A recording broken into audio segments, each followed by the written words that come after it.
What up? What up? What up? We back with another jam-packed podcast right here on Ball N Biz. I'm Ryan.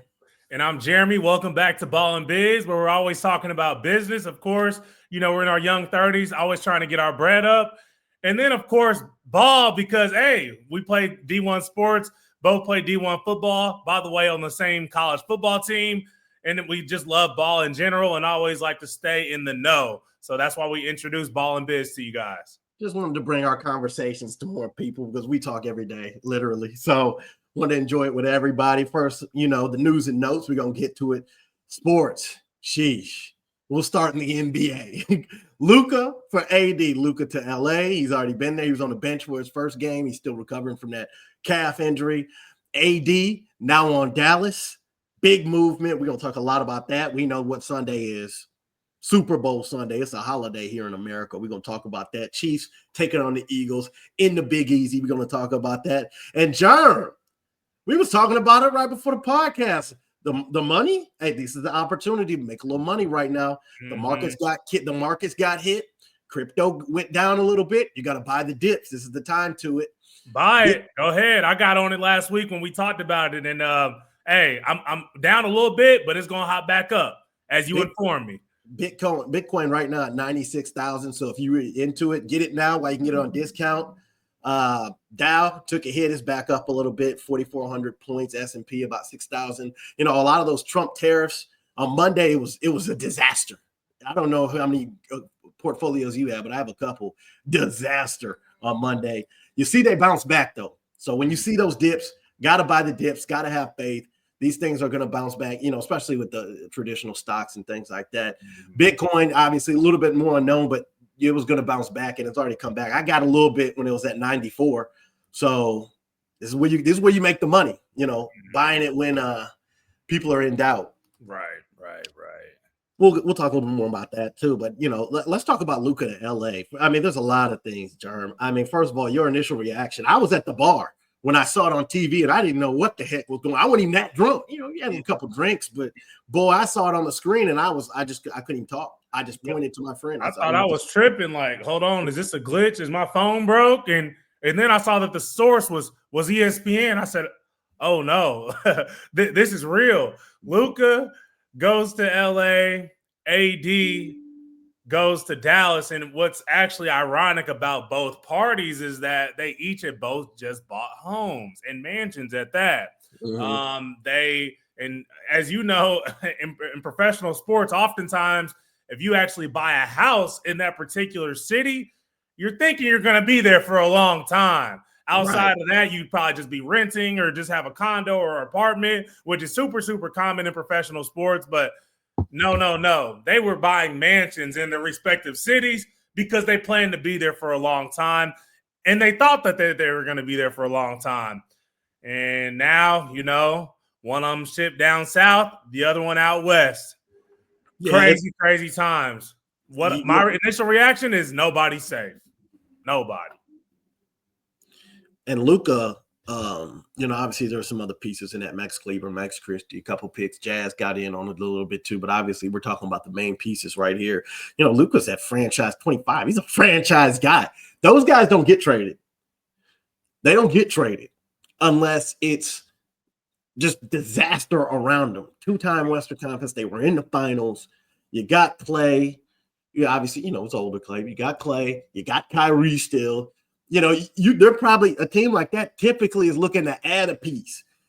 But as you've seen the reports, it was really, it was ugly. It was ugly, inside the locker room.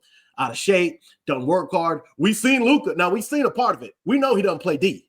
He's going to give you 25, 10, and 10, but he ain't playing D. And that was a problem for him. That's what the GM said. Now, could the GM gotten more? The GM could have got a plethora of picks. They wanted to keep it quiet, this and that. Okay, fine. I can understand that. But at least you got to at least go after somebody who had some assets too. AD is not a bad pickup. He's worth a couple picks himself, first rounder. We're talking about first rounders. He's worth a couple himself for sure. But he's 30 plus. Also injury prone, like Luka. So it's like, it makes some sense, but they probably shouldn't have got, if you're asking me, they probably should have got at least another young piece and a pick, maybe a couple picks, maybe another young piece and another prospect. There need to be a couple more things in there for me to really say like the Mavs really won that. Hey, if you don't want to, if you don't think the man's worth the super max and you got to get rid of him, hey, get rid of him. Get rid of him now. I'm good with that. You know, you don't like the way he plays. You don't think he's the right leader for this franchise, despite being two-time all NBA, 25, 8 and 8, all that. Get rid of him, but at least get his worth back, right? Man, yeah, I'm trying to figure out who won this trade. AD can be dominant for sure when he feels like being dominant, and also best ability is availability. So obviously he's in and off the court historically in his career. I don't know who's won the trade yet. I really don't. I might give the Lakers the upper hand only because they wanted to replace the LeBron James superstar. Obviously, he's on his way out. Maybe got a 1 to 2 years max left in the NBA. They wanted to replace that. He's in Los Angeles. Luka Doncic, they wanted this star name in LA. I get it. I don't know who won it, though. I don't know. I do believe that the Lakers got worse defensively. They did. Luka does not play defense. Not AD does. LeBron's really not that great on defense anymore either. He's like 40 and 20 his last game. You know, so it's like, yeah. Lakers won. Look, yeah, you got to find defense, but it's harder. It's easier to find defense than a superstar, especially a superstar in his prime or quite frankly hasn't reached it. Right. So give me that on discount every time. You know, one thing I was thinking about the other day too, it's obviously that was a trade, and what I'm about to bring up is a draft, but it's kind of like the Michael Penix draft. Everybody was like, you know, not that people question why the Lakers did it, but people were like, why'd they take Michael Penix? Why'd they take Michael Penix? They got Kirk Cousins. We see how that goes. NFL, you can't win without a quarterback. Cannot. NBA, you can't win without a superstar. You gotta have it. You ain't going nowhere if you don't have one of them in either league. It's a non-negotiable. You can have as many stars as you want, but in order to win that championship, you need to have a superstar on your team. As we can go down the line in history, in the past, literally in the history of the NBA. Yeah.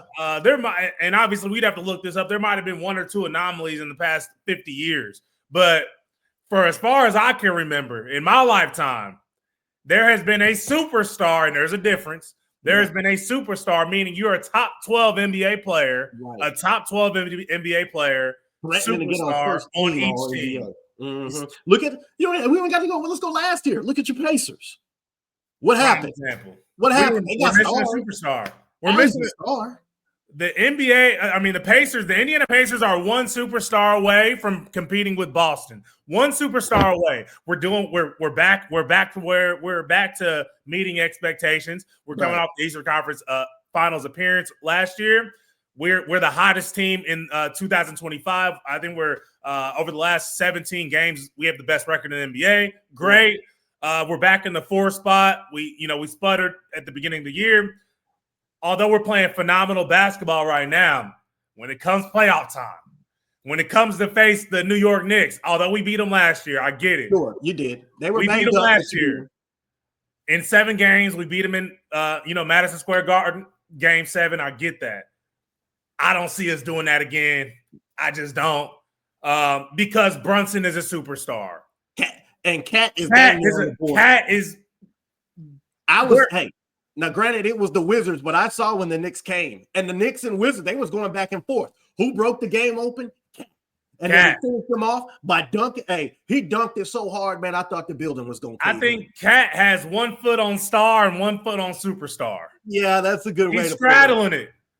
And when it comes back to, let's say we face Boston again, ain't no way. We can't beat them 4 times. We can't beat them 4 times. They have 2 super twice. Do they have 2 superstars? How many superstars does Boston have? 1 or 2? 2. Okay. Jaylen Brown, a superstar. Okay.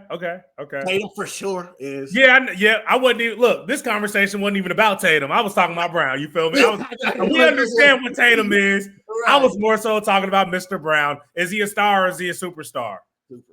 Okay, he's a superstar. He's champion. We're gonna give it to him. Okay. But the Pacers have a couple stars. Yeah, we got Halliburton. We got Pascal. We got a couple stars. Right. But they're not super. Right. But and back to the Lakers, now Lakers got two of them. You got two guys can give you 40 in a given night. Now, who's going to play D? Yeah, you're going to have to find some. You're going to have to hope some of them young guys. Hey, Bronny, this is your role. Hey. We'll talk about Bronny in a minute. Let's not count on Bronny for anything right now. But, you find some D. Maybe you can piece something together because now you got all the offensive firepower you need. Maybe you need another guy to come in, hit a couple threes, don't connect. Could be you. JJ is going to draw it up. Lakers this year, it's, for question, but good thing for them. They 40-year-old superstar LeBron James, King James, best man to ever touch basketball shoes on the history of the earth. Probably going to come back next year, and he's probably going to be another superstar level then too at 40, the unspeakable. And then you're going to have him and Luka with a full season, and you could piece some more guys around him. Lakers set for the future, whereas Dallas, your window is now. You got three old guys, Clay, Kyrie, and AD. You better get it now because next year ain't guaranteed for nothing. And I think my prediction is LeBron sticks it out. At least he'll play 1 year with his younger son, Bryce, and then he'll call it quits. That's my prediction. Well, he can thank Luka for that. Luka's giving him a little more motivation. Hey, LeBron, when you can take that weight of the franchise off somebody, here's the thing. And AD, this year, quite frankly, AD was starting to carry the weight of that franchise. He's having a really good year, 40-2. But it's a little too late now. That was AD's problem. It's just a little bit too late for him, and he's a little bit too injury prone. Lakers say this is the best AD. This is the best value AD's ever going to have. This is the time to go. And if we're going to get our next superstar, because AD was kind of supposed to be that. Well, now we can really go get our next guy. And all we got to do is tell him to eat a couple salads and work out a little bit more, stretch. What better guy to tell him than LeBron? Hey, bro, don't pick up that vodka. Just make sure it's regular water in the jug, right? Mm-hmm. Hey, man, go to bed at night. Quit staying up doing whatever you do. Hey, dude, put that barbecue down. He down in Dallas. He know that dang barbecue. You need to go get him a Greek salad. He's out there with them vegans now. He went from the barbecue. He went out there with the barbecue up there in Dallas. He out there in vegan land in LA. So it'll be a good move for him. But let me ask you this question, Jerm. Can Luka and Bron coexist? Yeah, that was my main question. And I think LeBron's okay with taking a lesser role because he's that mature in the game. He understands basketball. His basketball IQ is the highest we've ever seen. I think he's okay with not being ball dominant. LeBron doesn't even need the ball to be effective in a basketball game. So, I think LeBron is okay with that for sure. My bad, I had to plug my computer in, a little hazardous over here. Yeah. But no, this is who LeBron has honestly been waiting on. He thought it would be Kyrie when they was on the Cavs his second round ago. Then he thought it would be AD. Hey, it's the next one. He got a chip with AD. They had a good 5 years in LA. They got a chip, I don't care if it was in the bubble or not. If anything, the bubble one was harder than the regular one. He got a chip with AD. So it's not like these are failures, but he's been waiting for this. The next coming, a guy who could potentially be the face of the league. And he's your running mate. I mean, both of them give you 40-point triple doubles right now. Right now, tomorrow. That is hard. I don't think he's ever had he definitely has never had a better teammate. Certainly not when the Cavs, that first round. Yeah, D Wade, Chris Bosh, they were some hoopers now. And they were up there, superstars in their own right. Even with Kevin Love and Kyrie. Superstars in their own right, especially at that point in time. I like Kyrie back in the day. I still do now. But they ain't Luka. Luka, two-time All-NBA. Yeah. So Lakers are automatic contenders now, right? It depends on who else they get. You get some defense, yeah. Next year, let's talk. Hey, next year. Not right now. It depends. They've got to fill out the defense. I mean, you can lose a game 150 to 160, which is what they on track to do. That's what. And look, the Pacers were – I keep talking about the Pacers, but last year they had the number one offense in the NBA. Yeah. Where did that get them? Right. A sweep against the Boston Celtics. The GM's not wrong in Dallas saying we need defense to win championships, but yeah, the offense is too. And at least get your value. He messed up not getting the value for Luka. That's his problem. Right. Offense is great, but defense is going to win championships. And we had the number one offense in the NBA last year and like the second to last defense. And look where that got us. No. Prime example. Let's look at another story going around the NBA right now because we still got to get to Super Bowl before we wrap up here. Jimmy jammed up in Miami. Man, it has been a saga. Jimmy Butler not getting along with Pat Riley and Eric Spoelstra, the Miami crew. He's demanded a trade. He's been suspended several times this season. It's getting pretty ugly. Well, now you're hearing reports now that at first everybody's like, I don't know, Pat Riley, he's kind of set in his ways. He ran off LeBron. There's been several guys down there where Miami, of all places, hasn't worked out. Well, now you're getting reports that Jimmy just declining, trade options here and there. He declined one for Golden State. What are you doing? Why would you decline for Golden State? I don't know. With Steph right there, Steph makes your life a lot easier too. Just like LeBron makes your life easier, Steph does too. They say, at least some of the reports coming out of ESPN right now, they say he wants to go to Phoenix, which isn't like a bad landing. He just wants to enjoy Scottsdale. I don't know, but so right now they're working a trade. But at this point though, Jimmy's the problem. The Bulls, okay, fine. That was a weird team. That was when D Rose was still D Rose's team, and Jimmy was young. Then remember the T-Wolves? Remember he said Cat didn't want to work. He put it on Cat. He wanted to get along with Thibs. Then where'd he go? Sixers. Remember they declined to pay him. They played to pay Tobias Harris instead. So it's just Jimmy's always getting turned up in something. I don't even see a fit in Phoenix for him. Well, right now they said the speculation is that at this point it's going to be half. KD won't be there. If Jimmy goes, KD won't be there at this point in time. Understood. I was about to say there's literally no room for him in that lineup with right now. If Brad Beal wasn't there, maybe he's there though. That's the thing. And Brad doesn't want to go. I've heard he's declined a couple trade options. Not quite as so as Jimmy. Because you got Book, KD, Beal. Jimmy, we don't have room for you here right now at all, actually. Yeah, it's so where would you like to see Jimmy go? Man, give me a team. Let me go Eastern Conference. Well, Kuzma just went to the Bucks. And as you say that, before we talked today, I would have said that's where he should have went. Yeah, he should have. That would have looked good. He would have had the room to be himself. He could have played because Giannis would have been down low. Dame bringing the ball up. He could have been a wing. But now they got Kuz. I don't totally love that move, but I get they had to move Chris Middleton. We'll see how that pans out. But who else you think? Man, there's not a lot of spots for him. Yeah, it's not. I mean, at this point, just send him where you can. I don't know. I don't even know what Jimmy wants. I would say Miami. They got a nice big. Heck, there's no room for him here in Indiana. Who, Jimmy? Yeah.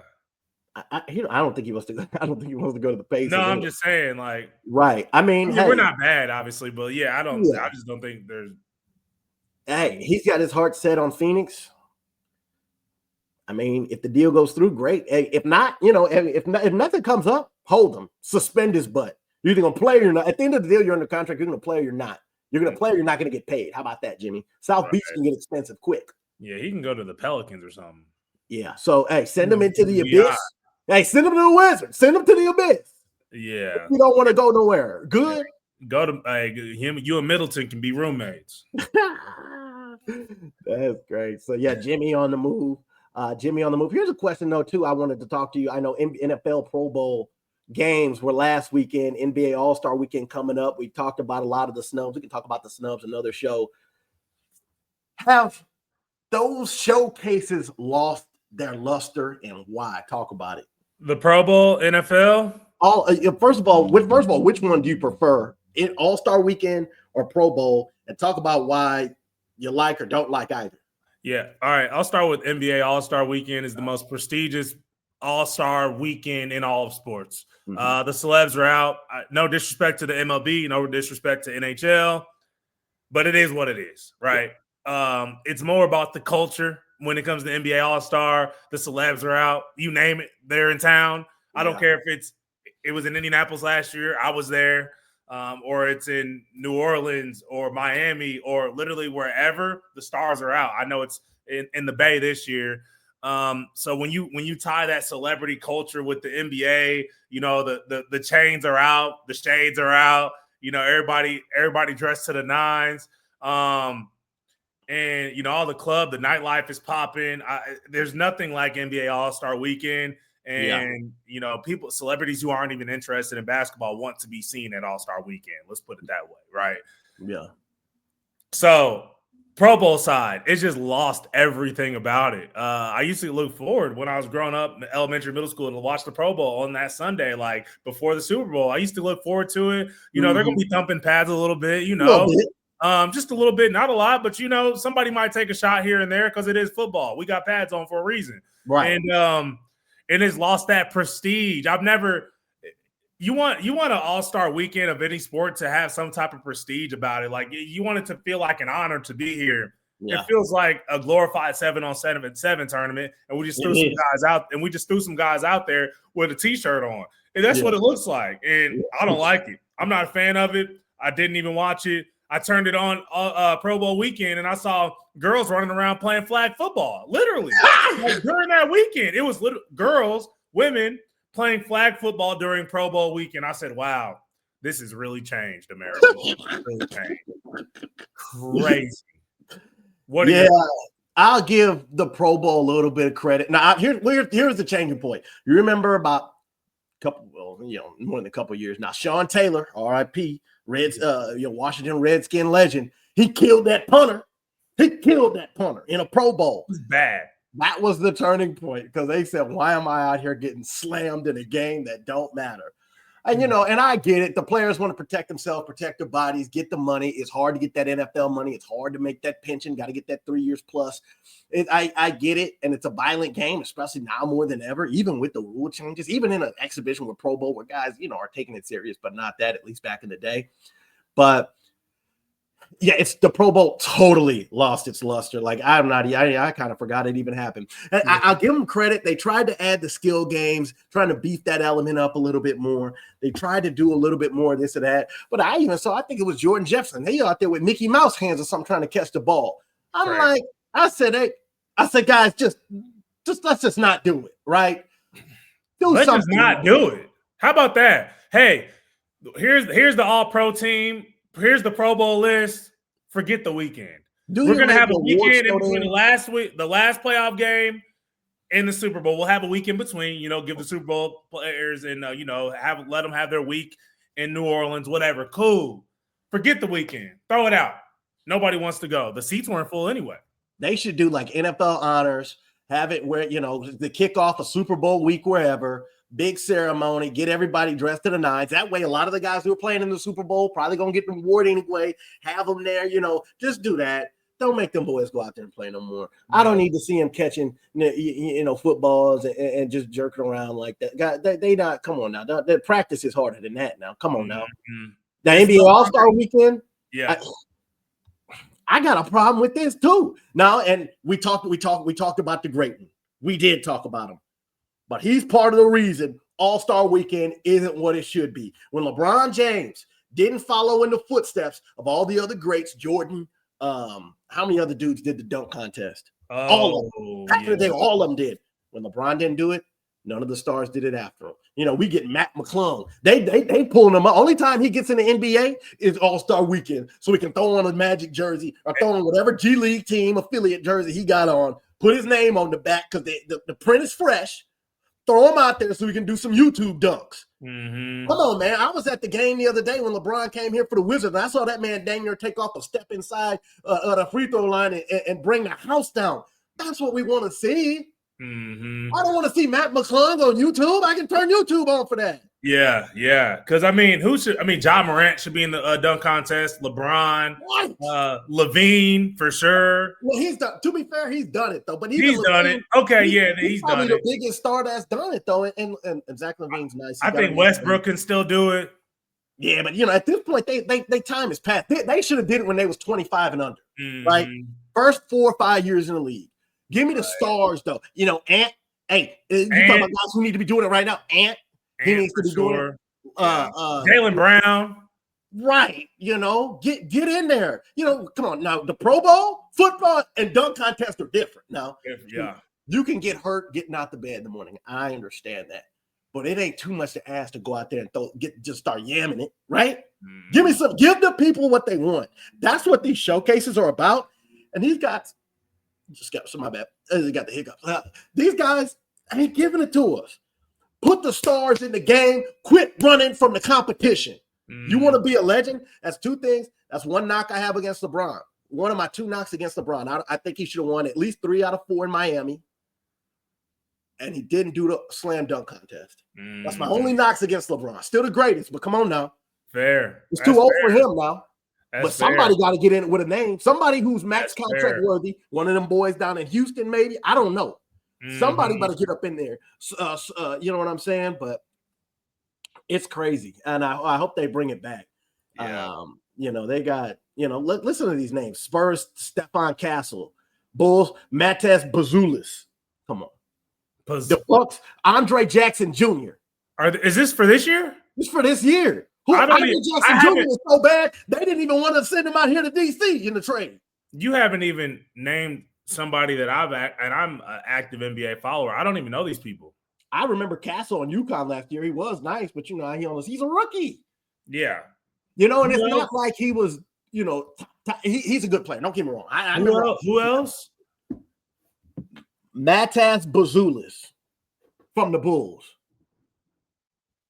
Come on now. Hey, Jeremy, we done talking about it. I'm done with him. So is there a name on that list for this year dunkers? Matt McClung, you're going for the 3P. Oh my! You're not interested? That's it. I am interested, but that's it. I'm not. He can have. I'm interested. Hey, I'm interested in him. I'm not gonna lie. He got hops. But what he does have hops. All these guys got hops. I'm not saying that, but it's like you want to see the guy.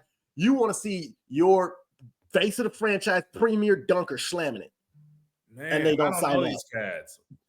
Man. Real quick, we got to go to the real story. Super Bowl Sunday, American holiday. Go ahead. Who you got? Man. Who you got? What's the key to the game? The key to the game is the referees. No, I'm just joking. No, but not really. No, I do think that since the Kansas City Chiefs got to the Super Bowl, I think that the NFL will finally draw a line with the referees. And I do think it's going to be a fair call. I don't like talking about referees, as you know, you and I both play sports. We never want to blame the referees, but as I'm a football fan, and watching the Chiefs games over the past 3 to 4 weeks, it has been very clear that they have been very, very favored in critical moments in football games by the referees. There's no hiding it. The NFL even came out with a statement saying it's crazy that people are speculating that the referees, these 17 crews, have been favoring one team. For you to come out and say that, clearly there's some truth to it. There's no doubt about that. Money drives business, and NFL's a business, and Taylor Swift is a big part of the Chiefs' kingdom. There's no denying that. And the fact that they got there, I do think that the referees are going to call it fair. And I do think the Philadelphia Eagles got one addition that they didn't have 2 years ago. His name is Saquon Barkley. And he would have had the NFL rushing record this year had he not chosen to sit out in one football game. Give me the Eagles. Who? Let's go. Oh, he's crazy. Fly, Eagles, fly. Man. Who? Let's get it. Here's the deal. Been there, done that, right? This is what Pat do. This is what Andy Reid does, right? This is all Travis knows.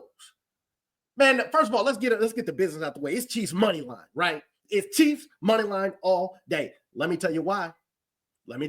Pat, now here's the key to the game. It's going to sound obvious. It's going to be Patrick Mahomes. But here's why. Because Patrick Mahomes, here's the deal. Chiefs, you got to get the score up so the Eagles have to throw the ball. You're going to have to make Jalen play. You want to take Saquon out as much as possible. If Pat stays on the field, Saquon stays off the field, right? That's what you got to do. Now, Pat's going to have to handle that pass rush. Jalen Carter, that front on the defensive front for the Eagles. Number one team. To be clear, number one defense in the NFL, Philadelphia Eagles. Can he handle it? He's going to have the pressure in his face. He's got to stand in the pocket like a man, like he knows how to do, quite frankly, especially when the lights are brightest in the Super Bowl. He's going to have to stand in the pocket like a man and deliver the ball. Patrick Mahomes does his job. He can take Saquon out. Because then the Eagles are going to have to throw the ball. Because then the Eagles are having to fight to get their offense on the field. That's how you're going to win the game. You can have a game plan all you want, but Saquon, if he sees one, now he gonna bust one of them now. But if he's not out there, and he doesn't see it play, and you're not catching him. No. So Mahomes in Super Bowl, he's got an 85 overall passer rating, 7 TDs to 5 picks. Now he had about 4 picks in his first couple ones, especially that one versus Tampa a couple of years ago, and it was just he was running for his life, quite frankly. So I think he'll take care of the football. Pat knows what's at stake. He's used to being it. This is like business as usual for him. Chiefs are going to win it. We're going to get the three-peat. They don't even need the refs. They got enough. They won last year with no wide receivers. Now they got a team of them. Boy, that Xavier Worthy, he's filling out that Kadarius Toney role better than Kadarius Toney because he has his head on straight and he wants it.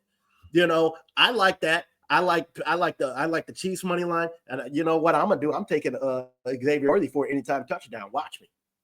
He got two already. You're gonna pair Chiefs money line and Xavier Worthy touchdown. What I'll do, actually, what I like, you know how I like to do the Super Bowl. I'd like to take one straight up. I'm probably gonna go heavy on Chiefs money line. Hey, let's just straight up get the money down on the books. Then I'll put together a little parlay or two. I like to do my Super Bowl $7 $7, 7 picks. Let it ride. You know, some of these fan doing them, they'll throw special here and there. I might put a couple bucks there, but that's pretty much what I'm gonna do Sunday. Yeah, I'm gonna go Eagles money line. They're slight 1.5 underdog. It's pretty much a 50-50 split on this odds wise. Yeah. I'm gonna go Chiefs. I'm gonna go Eagles money line plus, and then it's the Super Bowl. I'm not used to parlaying everything and five leg parlays, but hey, it's the last football game of the year. I might have a little fun with it as well, just to let it ride. I might go Saquon anytime touchdown, Travis Kelce anytime touchdown, Pat Mahomes plus 250. I might roll with something like that. I'll play with it, but we're excited for the showdown because that's exactly what it's going to be. Yeah, I think Pat's going to have a couple touchdowns. Now, Jalen might have an interception. Somebody's going to have a turnover now. It's going to be a matter of who. I think it'll probably be somebody on the Eagles maybe, but it'll be interesting. I think Pat's going to throw one for sure. Yeah, he's going to throw Pat's going to throw one. He's going to throw a couple. He'll throw a couple. That Eagles defense is no plaything. And they've shown it all year. They're not, but I mean, watch the Chiefs. They've had a couple weeks off. Chiefs might come out with a whole new playbook knowing them. Knowing Andy Reid, he's going to come out with at least plays. He's going to throw some wrinkles in there now. They're going to throw a lot of wrinkles. They've been doing nothing but practice. All these dudes do is practice. Remember how they won the last Super Bowl. Old boy had the wide open touchdown. He went down. Jalen was buckling up his chin straps ready to go back in the game. They said, "No, you good, big dog. That's first down. Chiefs, stay over there." As a matter of fact, just go ahead into the locker room because this thing is over. Mm-hmm. That's coaching. So let's best believe he's gonna get Andy Reid gonna out coach Nick Sirianni again. And Andy Reid, we know he's longtime Eagles coach. This is once again personal for him. Hey, look, knows his personal form. Travis knows his personal form. Hey, this personal for Saquon. He's gonna say bye. He's gonna say hi as he run into the end zone to that GM for the New York Giants. Hey, let's get it. Saquon got to get on the field. Well, that's all for Ball N Biz this week. Give us that like, give us that subscribe, comment. We love hearing your feedback. We're trying to get it up and running. We're trying to get more for you guys. We got a lot of business to come up. We had a jam-packed sports thing coming up. Buy the dips. Jerem, go out and get you a little more right now. I'm telling you. Go out and get you a little more right now. Buy the dips. It's going to go up. Look at the chart. The chart goes up. It stays stagnant. It might go a little bit, but it's going up overall. Get you a discount. Get you a discount. All right. We'll see y'all next week. We're going to talk post-Super Bowl. Trade deadline will be passed. March Madness coming up too. Jerem, watch that college ball. Cool. I'm tapping in now. Let's get it. This is the time I tap into college football or college basketball. Let's get it. Well, that's all for us. I'm Ryan. And I'm Jeremy. See you. Peace.